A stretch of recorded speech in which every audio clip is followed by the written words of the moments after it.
start our recording.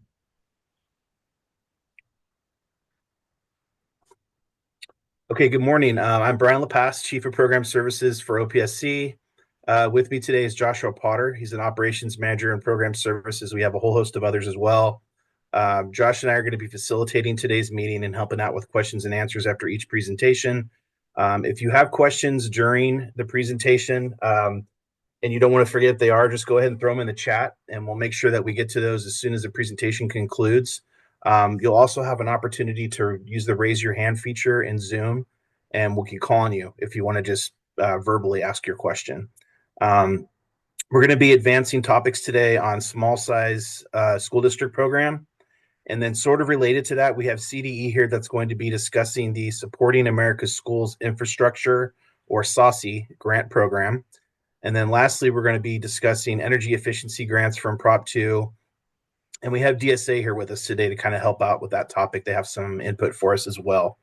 We're going to start with the small size school district program. Nicholas Sutton's going to be presenting that.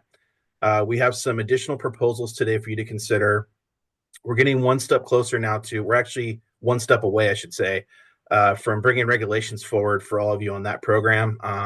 As you've probably seen, it's a fairly complex program, very interesting and I think useful program. But we're working on the regs. We had some additional things we wanted to run by everybody before we got to that point. So that's what we're doing today. We're working on them in the background, so I can assure you you'll be seeing those regulations sometime soon. Right after that, Christopher Miracle and Joshua Speaks from CDE are going to be discussing a SASE grant program. We felt like it made a lot of sense to kind of combine these topics or have them sequentially after each other. CDE is going to be walking through proposed amendments to their Title V regulations and how they plan on implementing the $5 million state augmentation they have for that program. Lastly, today, Maria Faust is going to be presenting energy efficiency grants for OPSC, and we have Eric Drever and Alicia Chavez here from DSA to help us out with that topic. As always, I'm looking forward to the discussion today. I encourage you to ask as many questions as you might have. The more participation we get, the better. As I've been saying almost every week now for a while. So please feel free to chime in. We'll also give you a 2-week period after the meeting to send in written comments if you should have any written comments after the meeting. So we welcome those as well. So with that, I'm going to share my screen and I'll be turning it over to Nicholas Sutton. Give me 1 second here.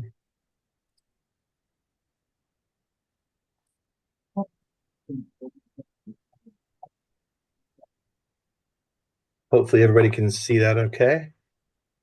I can see it on my screen, Brian. Good. Thank you, Nick. All right. Well, thank you, Brian. Good morning, everyone. I hope you all are doing well today.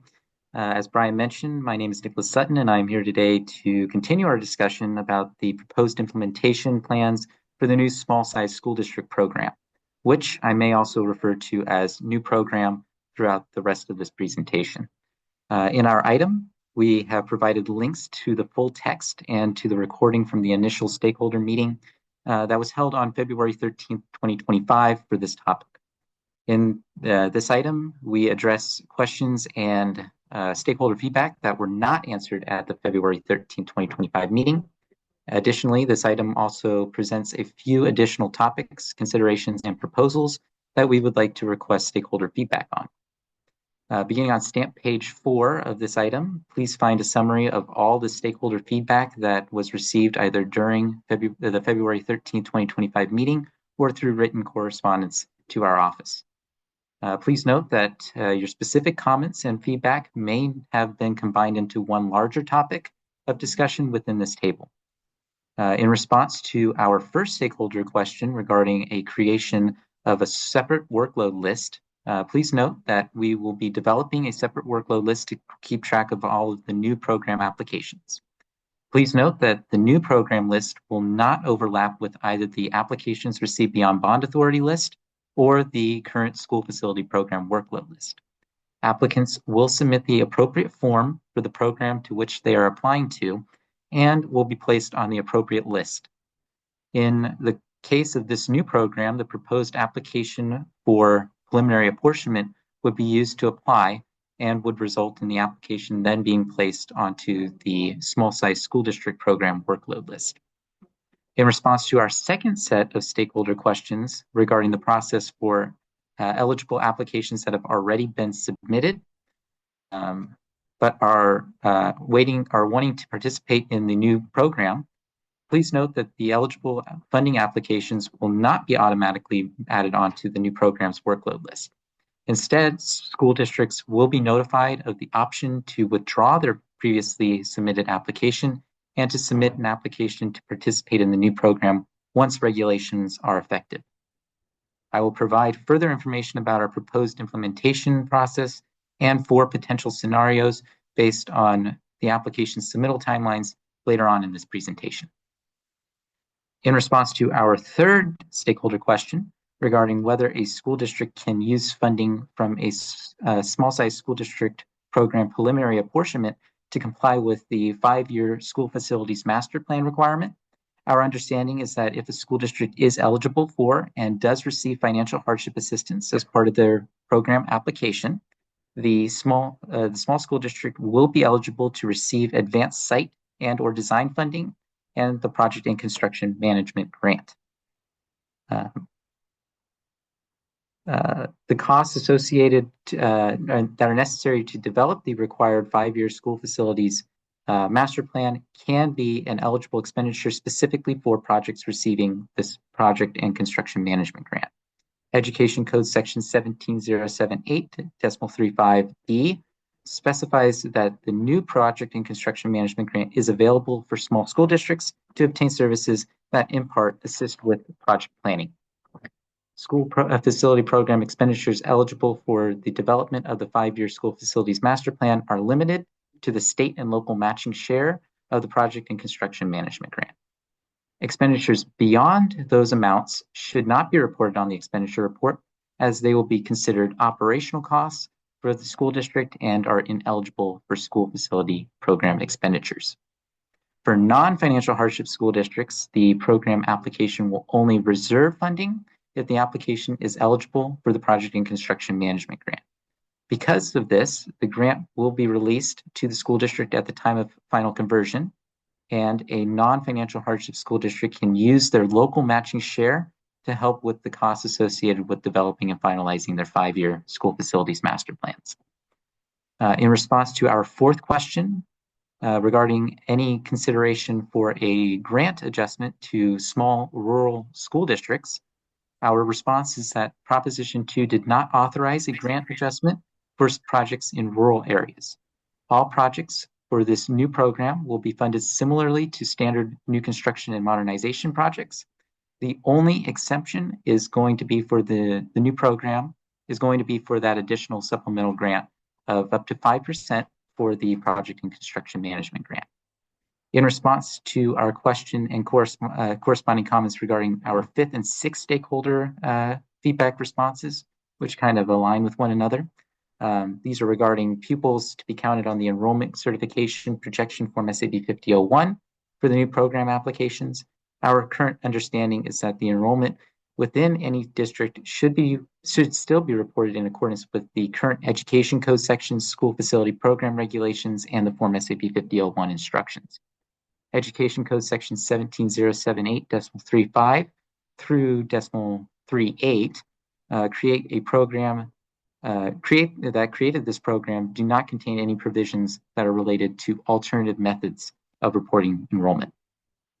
In response to the comments provided in our 7th and 8th stakeholder feedback responses regarding the use of an artificial intelligence tool and providing certification for the clarification for the certification process for private construction consultants and maintaining an up-to-date list of certified consultants for use by priority school districts, please note that these sections of the Education Code fall under the authority of the California Department of Education.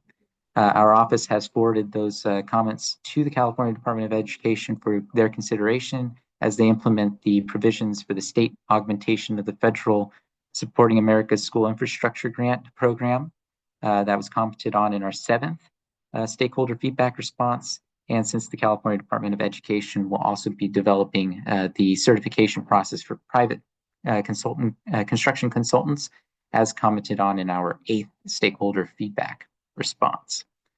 All right, so that takes care of all of our Q&A questions.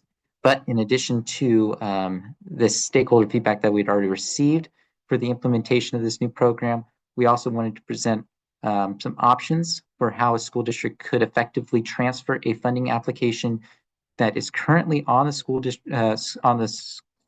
school facility program workload list or on the applications received beyond bond authority list over to the future small size school district program workload list after the program regulations are in effect.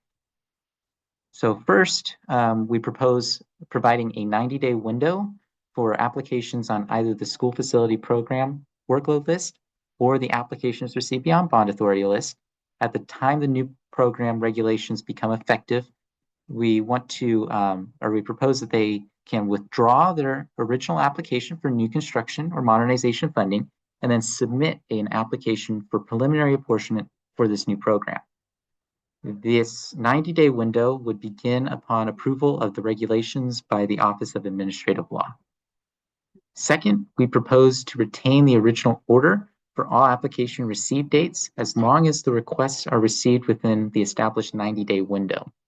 While we would retain the original order, please note that each application will receive a date that is after October 31, 2024, since the program was created by and is subject to all Proposition 2 requirements.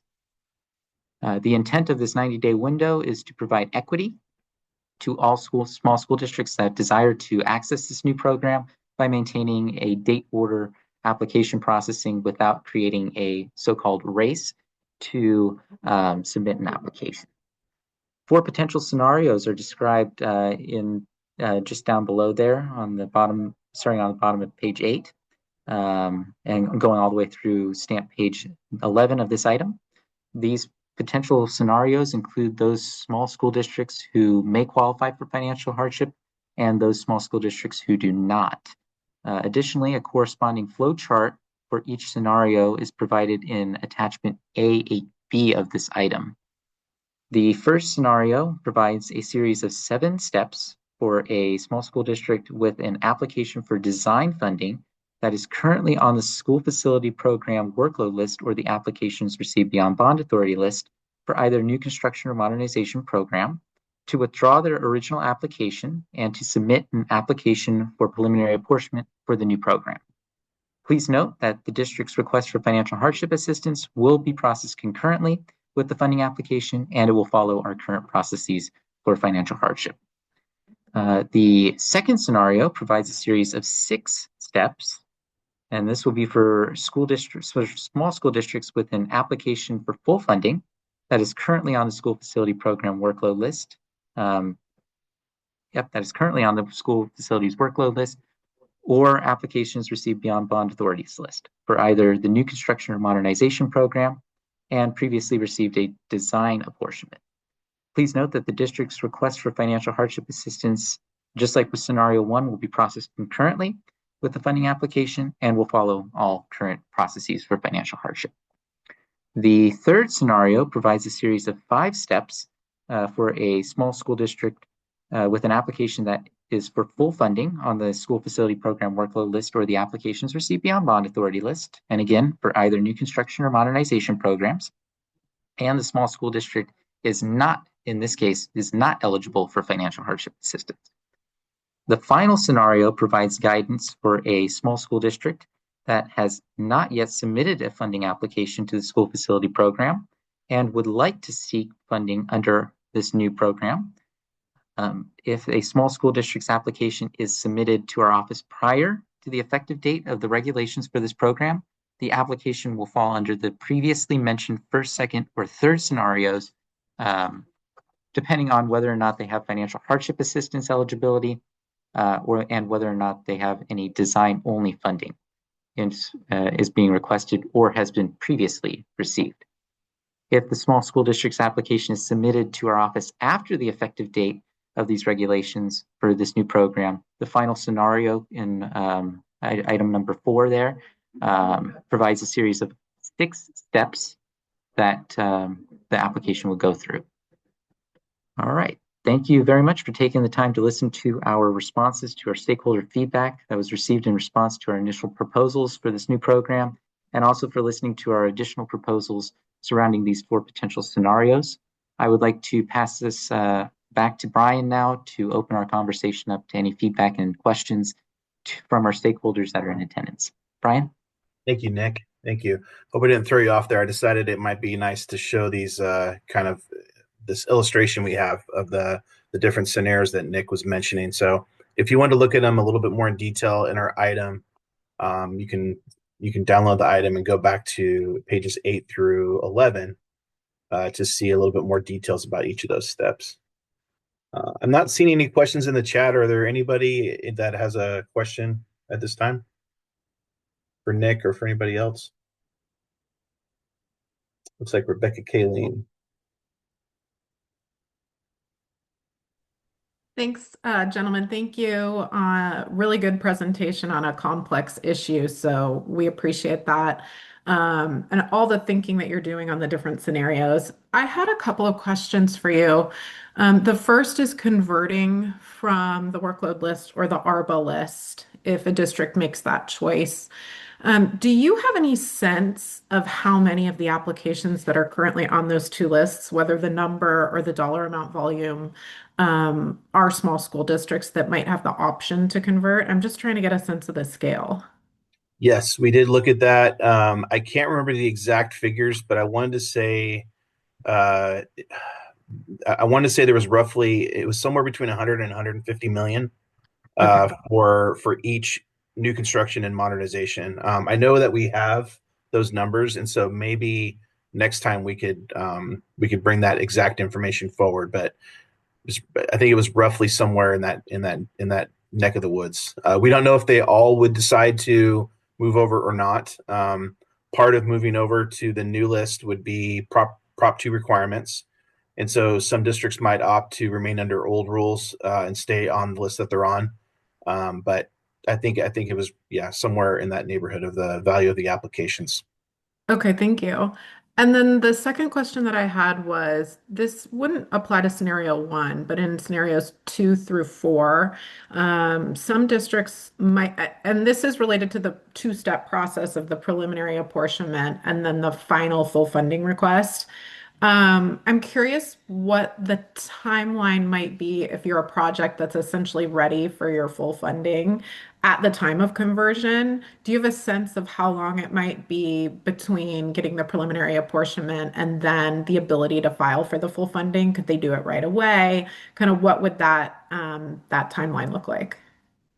That's a really good question. I think it kind of depends on where you fall. And I think these apportionments would be subject to um, they'd be subject to the priority funding process, and so there's a bit of a timeline there.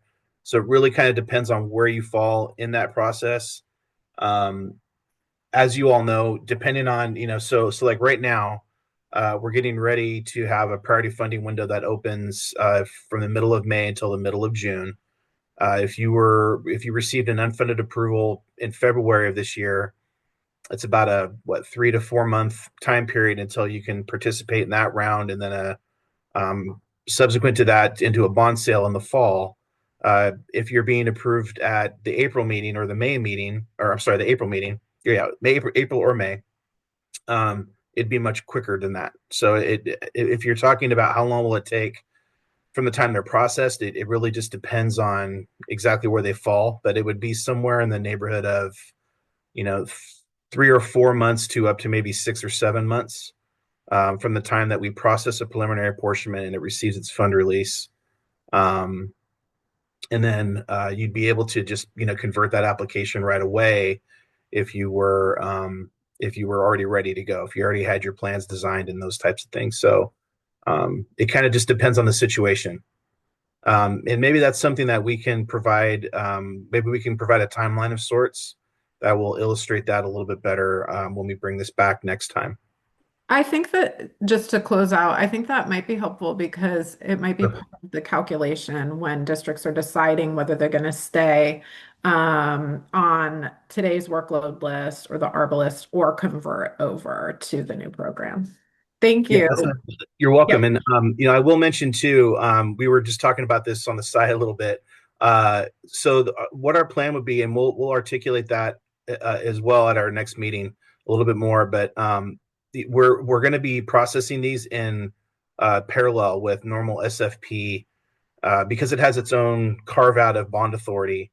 There's going to be some side by side processing going on with small school district program projects and normal SFP projects, and we'll have a lot more information on that at the next meeting as well. So we'll bring forward all those I guess timeline related type questions next time. We had also envisioned publishing as people once the regs get approved by the board, get approved by the Office of Administrative Law, then we could start accepting applications to, change lines and get in a small school district line. And that would happen as soon as that line is formed. We envision, a grandfathering period to get people time to get in there. We're projecting like a 90-day grandfathering period. Anyone that wants to move over during that period can, and then we can maintain date order. And then, like Brian said, we start processing those applications in parallel. So it's really dependent on how many we get. But we do envision publishing a standalone workload list for the small school district line, if you will, as well, so that you can see where you are on the small school district line in terms of processing as we work down in date order receipt for that list too. So that could help, project. But for how long it takes to get to someone's app that jumps lines, it really partially depends on how many people change lines too. Because like Brian said, it's anywhere between 150 million to half. That's numbers from back from I think November, depending on how many added, but yeah, half of the new construction, half of modernization is could potentially change lines right away. I have a question. I'm not sure if I'm going about this the right way, but I thought it would be easier to ask it in person. Can everyone hear me? Yes, we can hear you. Okay. Anyway, this is Alana from Jack Schrader's office. I have a question regarding the cumulative amounts on the workload list, because what we realized is we were trying to go through the workload list to determine the total dollar amount of all of the small districts that are on the list. And we realized that the set aside for small districts is for the total project, not just for design if they only have a design application on file. So I'm wondering if you have a sense of what the estimated cumulative amount is for all the small districts on the list based on the total project, the construction cost, not just the design. I think we came up with 180 million or something, but then we realized that the dollar amounts included for the applications with design are only design. So we're trying to determine of the 400 million, what the dollar amount of the current applications are that are on those lists. Gotcha. Yeah, we can look at that a little bit more carefully, and we'll, like I mentioned, we'll bring that back next meeting with a little bit more. I don't want to speculate on that, because we don't know the exact number, but we'll try to get a much more precise number for you. Make sure that we're considering that. Thank you for pointing that out. Okay, thank you. The hard part about that, if we even were to try to estimate that, is the design funding is only based on the base grant too. So it doesn't include all the supplemental grants that we haven't calculated. It doesn't include any site acquisition or anything else they may apply for in the final grant, construction costs. So those are all kind of unknowns. Well, it would be helpful to have some kind of estimate with that number before a district withdraws an application that's on file and then realizes that the 400 million has been spoken for potentially. So that's our perspective. Thank you. Thank you. Yeah, and theoretically, we have on our workload list already everybody that's in bond authority, and we're hoping really the small school district program is for those people with design to get in that line to help them so that they can design the project knowing there's bond authority for them for the project. We can't stop it if people have full construction plans are ready to go forward or the reimbursement and they're a small school district from jumping lines per se. And, so that's kind of a gamble they take by doing that, I think. But the program really wasn't intended for them just to jump line to get money faster. It's to help those out that can't afford to get the construction plans forward. But with that said, the statute's broad enough that anyone that's a small school district could get in that line.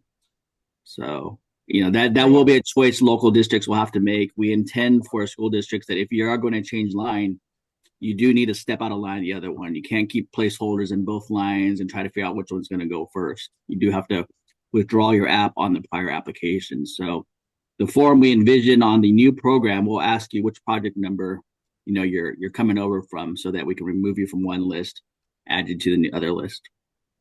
And so we can, because we already have that issue right now with duplicative apps on the workload list right now for people that have tried to submit apps before and after October 31st too as well, that are trying to, and that's messing up projections as well of how much potentially asks are out there. Great question. Thank you, Ilana. Thank you. Let's see. There is a question in there from Jessica that I think we're going to have to get back to her on. I don't want to get into that one too much right now. We want to make sure that we're being accurate in what we're reporting on our items. So we'll take a look at that.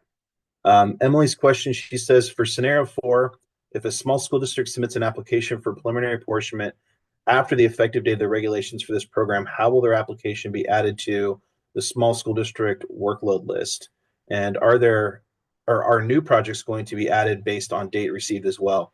Yeah, Emily, our intention is to maintain the order of any districts that jump off of the either workload or ARBA lists into the new small school district workload list.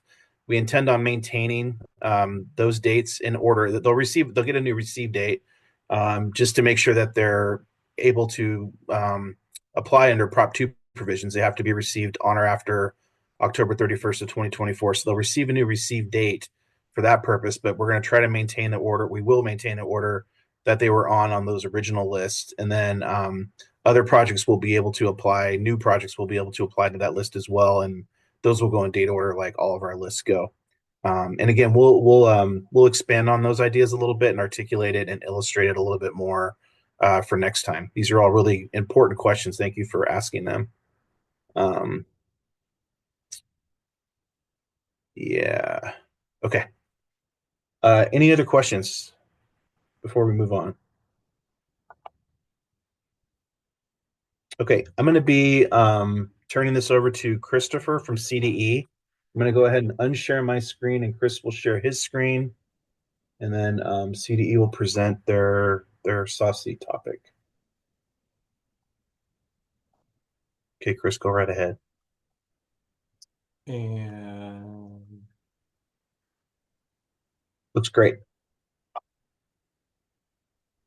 Good morning. I'm Christopher Miracle. I'm the Education Administrator at the Department of Education within the School Facilities and Transportation Services Division.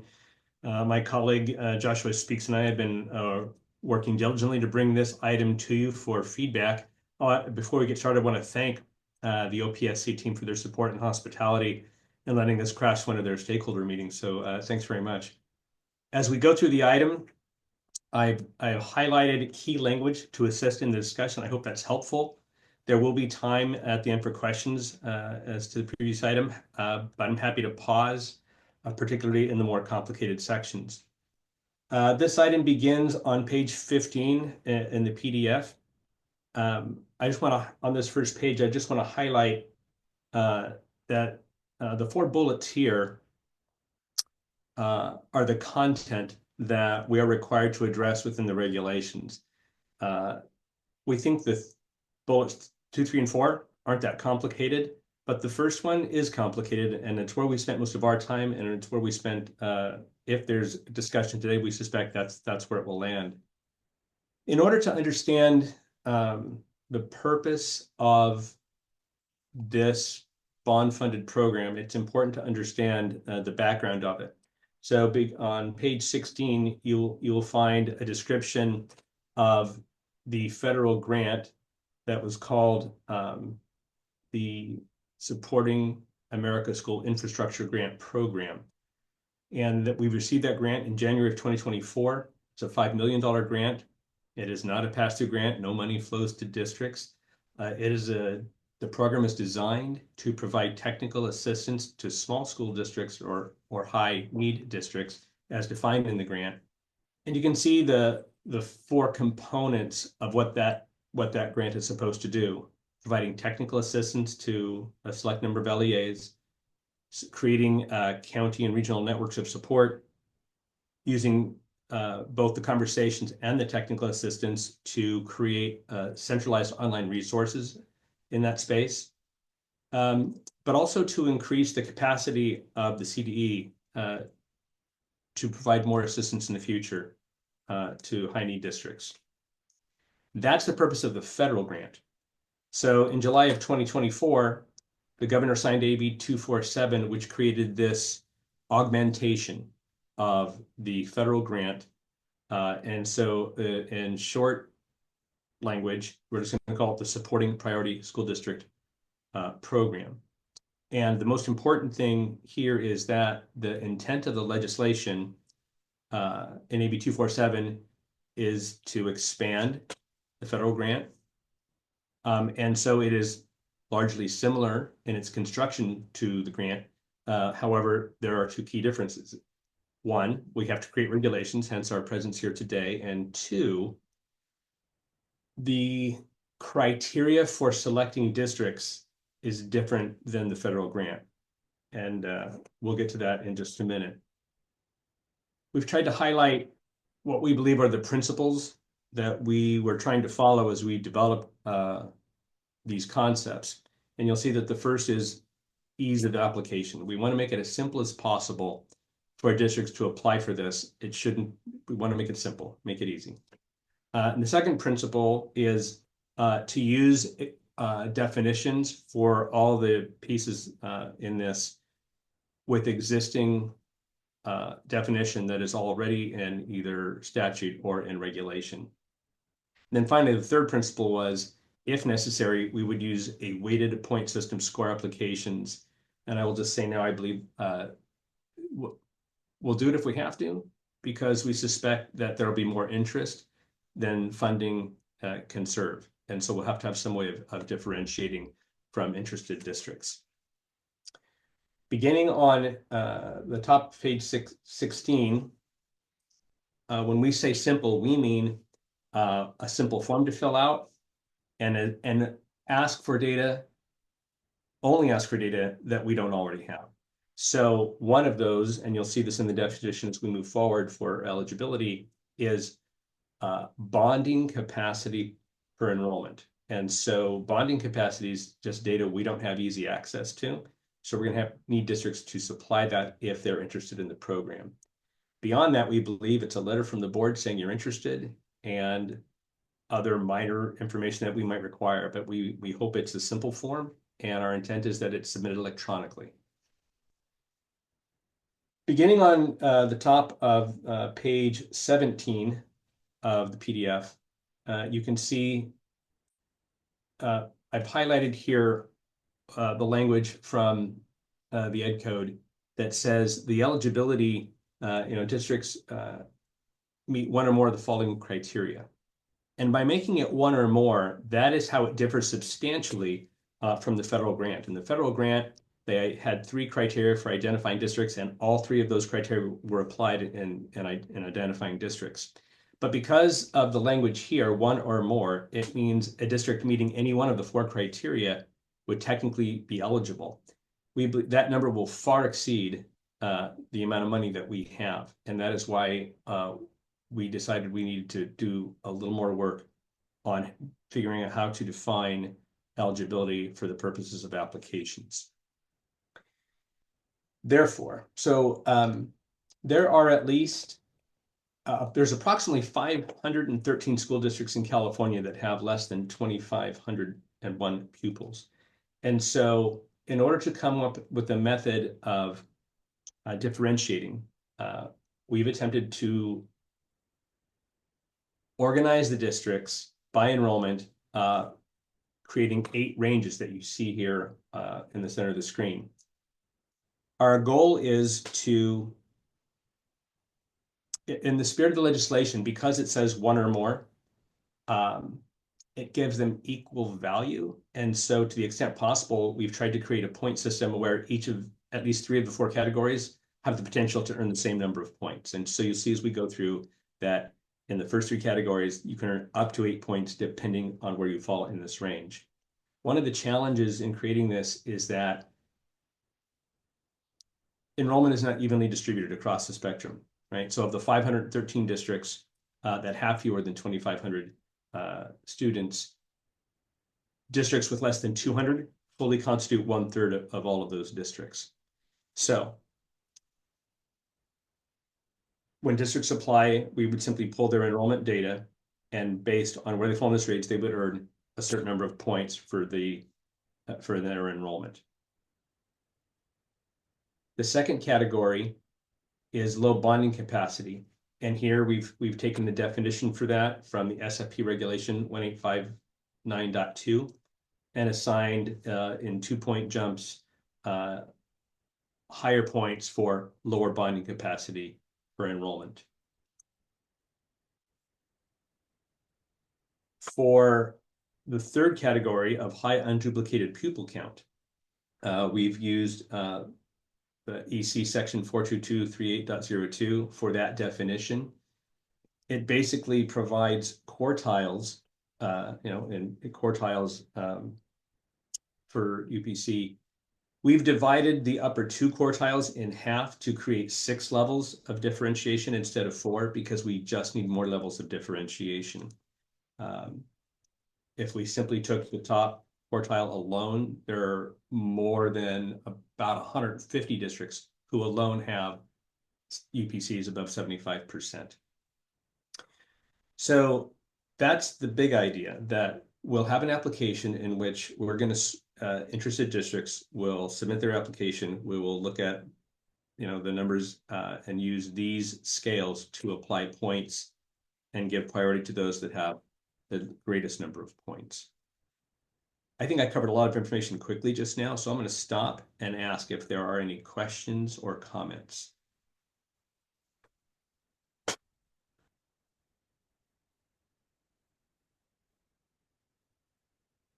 And I can't see the chat box, so I don't know if that question is there or not.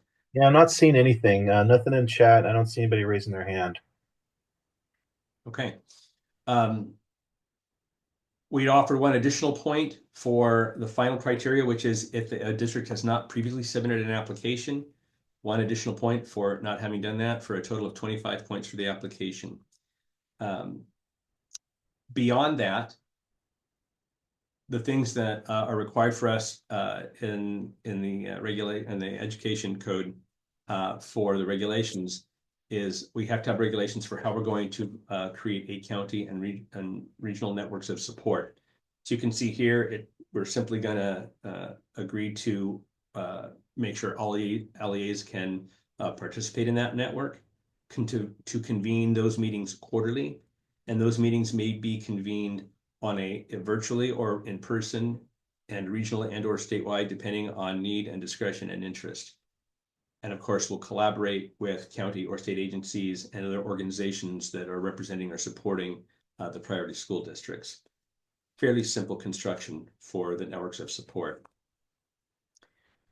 Even simpler, developing online resources. We're simply going to have a website that houses all the material that we aggregate from this work. We'll provide access to all LEAs, and I think that's important note. So we'll be able to provide technical assistance to a limited number based on the funding that's available. The knowledge that we gain from that and the tools that we create from that will be a part of the online resources will be available to all LEAs. And if necessary, we'll have the authority to require some kind of user registration if we deem it necessary. And then finally, for reporting and accountability, fairly simple. We're just going to look at the demographic data for participating LEAs, where they're served by region, and the total number of buildings assessed, and the student demographics for the participating districts. We'll have the operational data of our cost, the direct technical assistance provided, and a narrative description of all the web resources that will be developed. Some kind of pre and post assessment from the districts that receive the technical assistance. In terms of the application, we anticipate one round of applications unless we find out we're undersubscribed. We believe that application will be a wide 60-day window, and we'll do a substantial outreach prior to that through multiple media methodologies. So we'll use email, and we'll use some social media, and we'll work with our K-12 partners to get the word out so that we have the widest possible awareness to make sure people are aware of the program. Once we have all the applications, we'll score them and prioritize them based on rank, and then contact those that will be served to let them know when we can expect it. One of the unknowns about this, there's two unknowns. One is we don't know how many applications we'll receive. And secondly, we won't know until they apply what kind of technical assistance they're interested in. And not all districts may want the full menu of technical assistance. And so as we go forward, we'll just have to figure that out after we get the applications.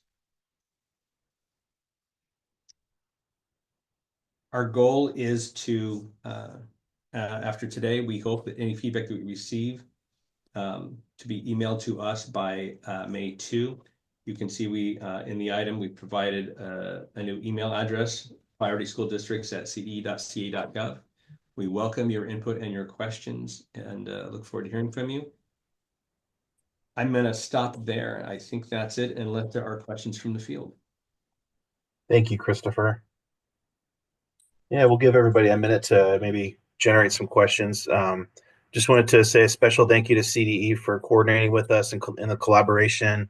We do it all the time, but as always, it was a pleasure to work with Christopher and Joshua, and really appreciate you guys being here today and presenting this topic. It's very helpful, and I think it'll get out to a lot of people. So thank you. Yeah, Brian, thank you. And we're again want to thank you and your team for hosting us and helping us get to today. I'm grateful. Absolutely. It's our pleasure. I'm not seeing any questions. And you know what I always say, Christopher, is that that's a good sign. That means that it's a well-developed item. Yeah. Everybody's very clear on what you had to say today. And I'm sure, if we get some questions that come our way, we'll make sure that you get those. Okay. I think everybody was paying attention closely, but there's a specific email address they'd like that sent to. Let me pop that into the. Sure, that'd be great. That's exactly what I was thinking. That'd be perfect. Throw it into the chat. And if there's anything that's involving OPSC too, you don't mind including us, that'd be great. We can continue the collaborative nature of this item. So, all right, I'm throwing this in the chat. Sounds great.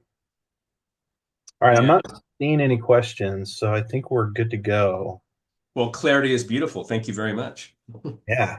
All right, thanks, guys. Thank you. All right, we're going to be moving on to energy efficiency. I'm going to reshare my screen, and I'm going to turn it over to Maria.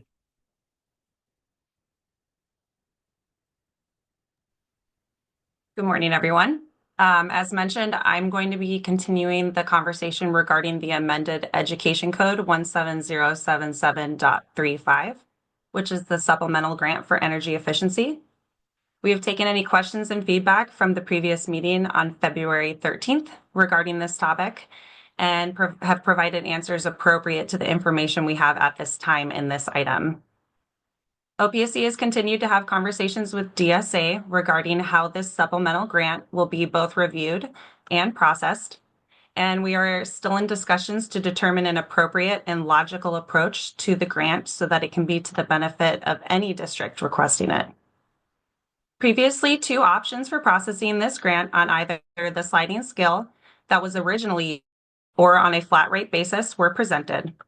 However, through stakeholder feedback and further discussion with DSA, a new proposal is being introduced, which is centered on a scorecard concept that will allow for OPSC to determine the percentage a project receives on an incremental scale.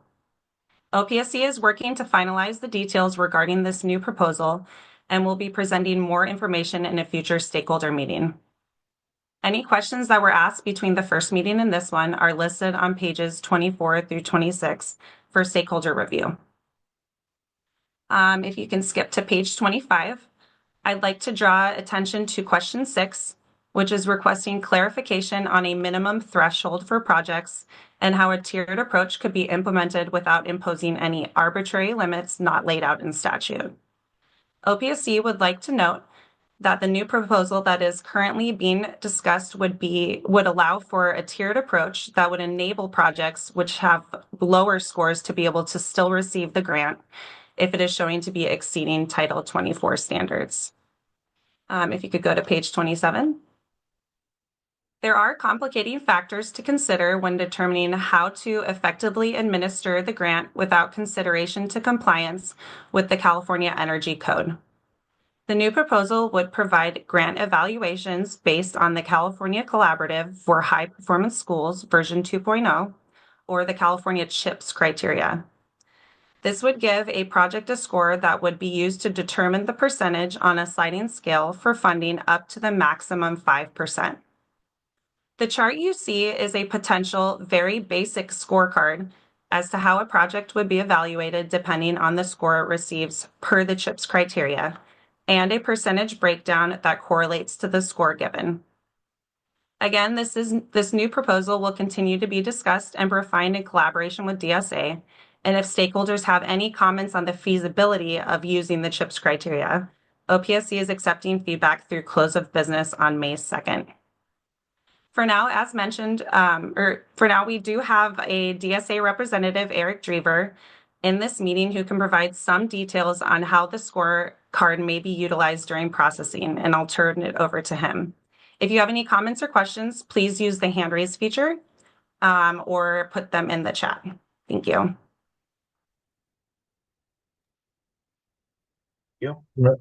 Thank you, Maria. I appreciate the ability to collaborate with OPSC on this. And DSA will certainly assist as needed as you for the development and implement the program, whether it's on a review basis or simply advising OPSC, and those discussions continue to happen, and appreciate the collaboration. So some of the challenges that have been highlighted on energy compliance, as you may know, a project may comply in two ways, either prescriptive or through performance calculations. And if a building or a project were to comply strictly through a prescriptive means, certainly allowable by code, but would suggest that by following the prescriptive measures, there really is no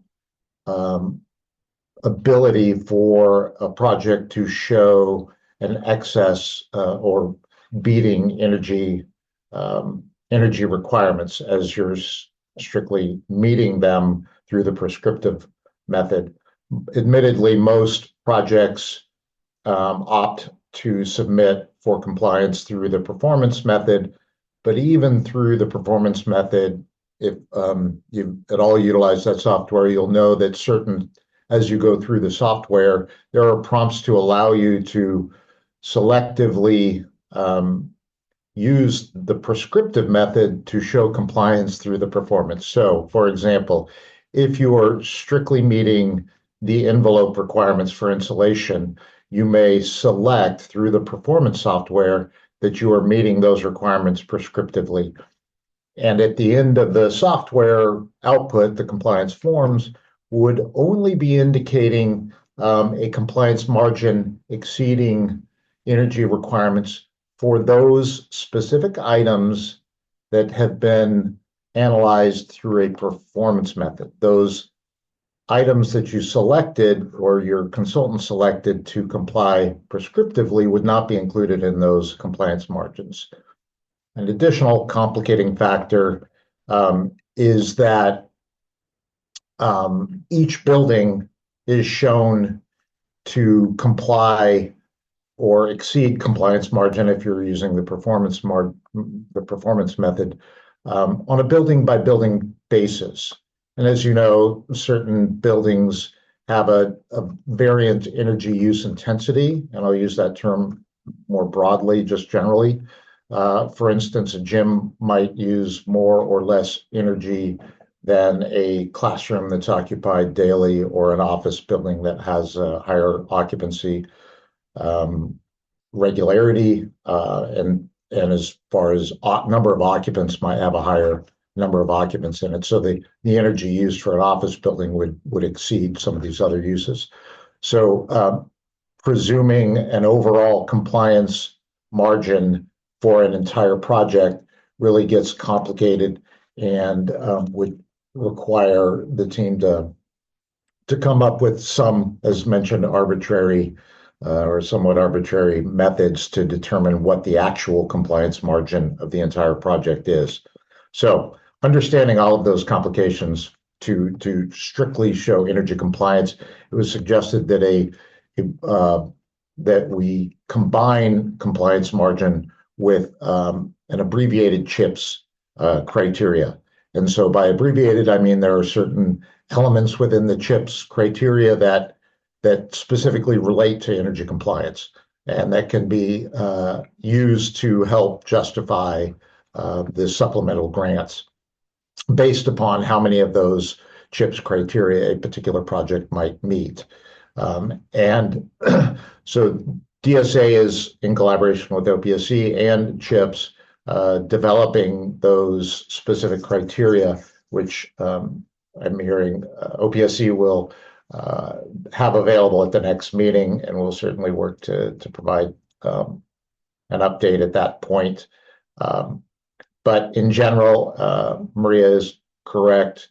A scorecard such as this might be able to be utilized in conjunction with, again, an abbreviated CHIPS criteria that focuses on energy. It most likely would exclude site development because that's not specifically related to energy. So trying to stay as close as possible to the intent of the bill and the statute while still allowing to solve some of these energy code compliance margin reporting challenges. So with that, I'll take some questions. Thank you, Eric. Anybody have any questions or comments? As Eric mentioned, we are going to be bringing this topic back again. We're still developing a lot of the nuance to it. So I don't know exactly when that'll be, but it'll, fairly not so distant future. We'll be bringing this one back again, and we should have a lot more development. Not seeing any questions in chat still. Just kind of, again, thank you very much, Maria and Eric. A lot of this kind of consideration was as a direct response from the feedback that we received. So definitely appreciate the engagement as we continue to work through this, and we'll continue to go forward. And I would also just like to remind everybody, if you do have any comments or questions that you think of after this meeting, please submit them to the email in the item by May 2nd, and we look forward to further engaging with our stakeholders on this topic.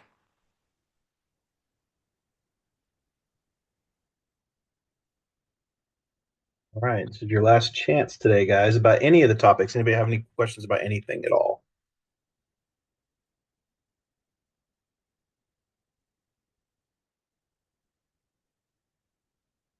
Okay, thank you so much, as always, for being here today, spending some time with us. We'll have this recording up on our YouTube OPSCU page very soon, and so please go check that out if you need to. All of our meetings should be up there, so if you're looking for one that occurred a while back, you should be able to find it there as well. And the meeting agendas are located in the meetings section of our website if you want to look at the meeting packet. Thank you all for being here today. We'll see you very soon. Have a great weekend.